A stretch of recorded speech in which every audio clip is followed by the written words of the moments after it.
பேரும் நம்ம பிழைப்பாங்க. இப்ப நம்ம இலங்கையில எத்தனை கோர வச்சு எத்தனை இளைஞர்கள் படுகொலை செய்யப்பட்டாங்க.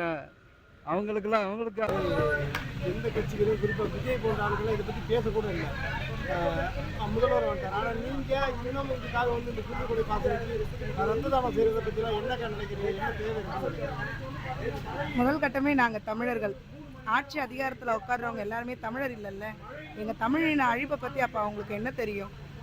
எத்தனையோ மக்கள் இன்ன வரைக்குமே ஒரு சின்ன குழந்தைலேருந்து வயசானவங்க வரைக்கும் எல்லாத்துக்குமே தேவைப்படுற ஒரே விஷயம் ஜாதி மதம் பணம் எதுவுமே எதிர்பார்க்காம இருக்கிறது ஒரே விஷயம் ரத்தம் மட்டும்தானே.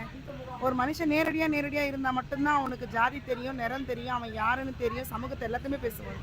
அதே ரத்தம்னு வந்துட்டா எல்லாமே ஒன்றாகும்ல. குருதி கொடை முகாம் நடத்துறதுக்குன்றது நாம் தமிழர் கட்சி கொண்டு வராங்கன்னா இத்தனை லட்சம் மக்களுக்காக அவங்க ரத்தம் கொடுத்துருக்காங்க. ரத்தம் மக்களுக்கு அவங்க நாம் தமிழர் கட்சியில் முன் வந்தும் கொடுத்துருக்காங்க. மற்றவங்களுக்காகவும் இவங்களும் கொடுத்துருக்காங்க.